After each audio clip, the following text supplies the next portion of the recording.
Sunan Amangkurat I atau Sunan Tegalarum lahir pada 1618 atau 1619 dengan nama kecil Raden Mas Sayyidin. Ia adalah putra dari Sultan Agung dan cicit dari Penembahan Senapati. Penembahan Senapati merupakan penembahan pertama dari Mataram yang di masanya masih berupa kadipaten.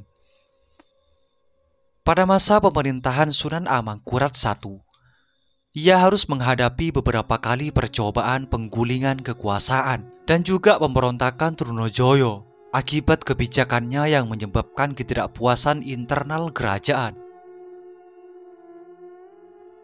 Namun yang tidak kalah menariknya adalah kisah asmara terlarang Amangkurat I dengan wanita bersuami hingga membuat dirinya sempat mengabaikan pemerintahan beberapa tahun.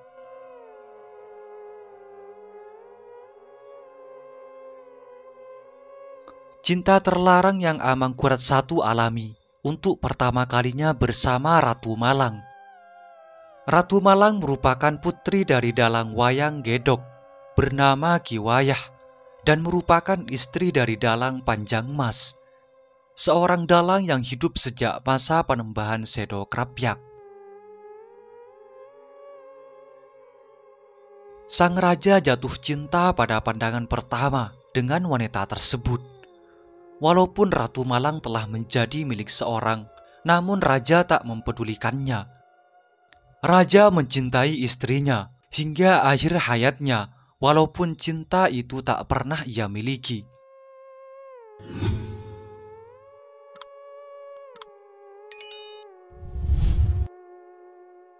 Dalam kisahnya, Amangkurat I yang mencari seorang perempuan untuk dijadikan istrinya.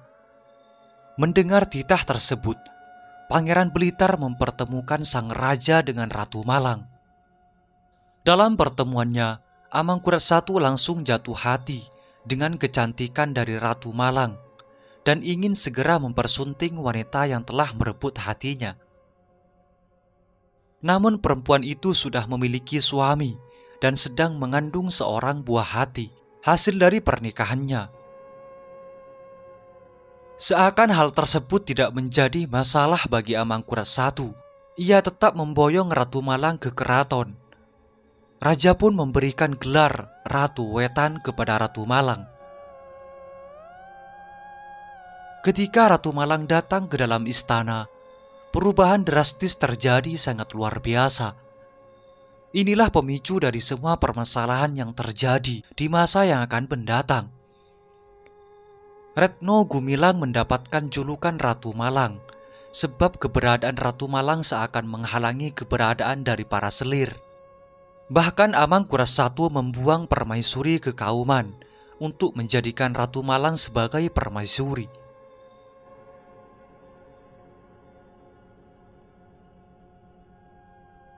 Selain itu, rasa cinta begitu besar yang Amangkurat I rasakan pun membuatnya mengabaikan urusan negara.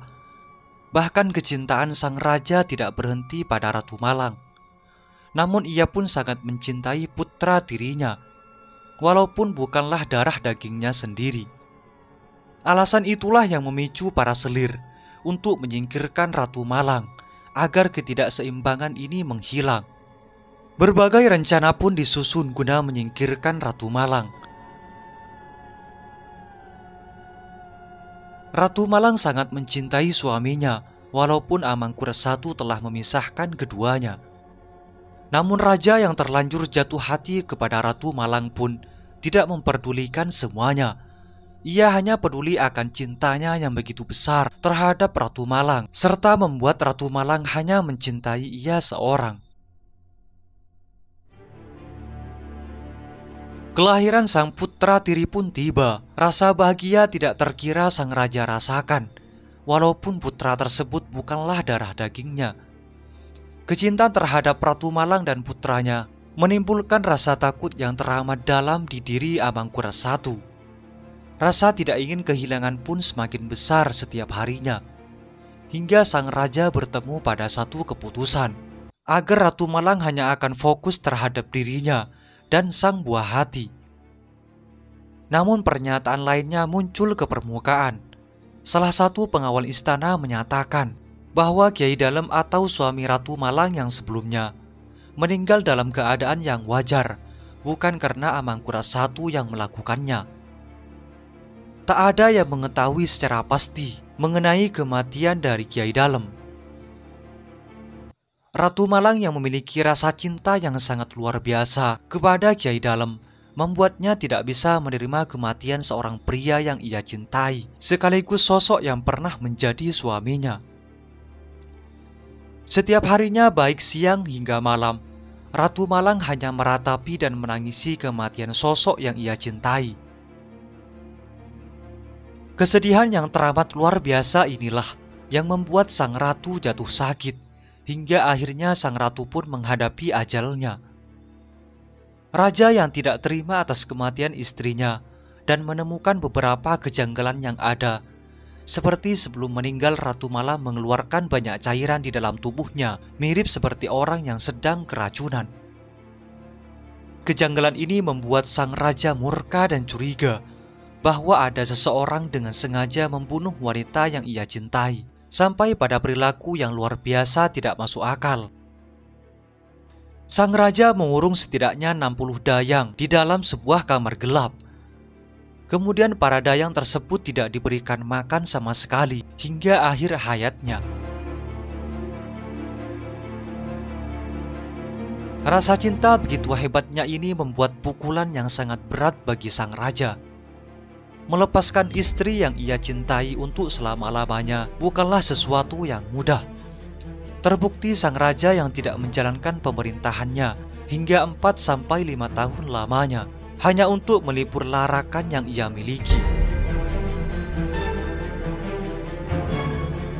Akibat kepergian sang raja, pemerintahan seakan berada di ujung jurang, sebab kekacauan yang terjadi sudah tidak bisa ditangani pihak kepercayaannya. Hanyalah sang raja yang dapat melakukannya.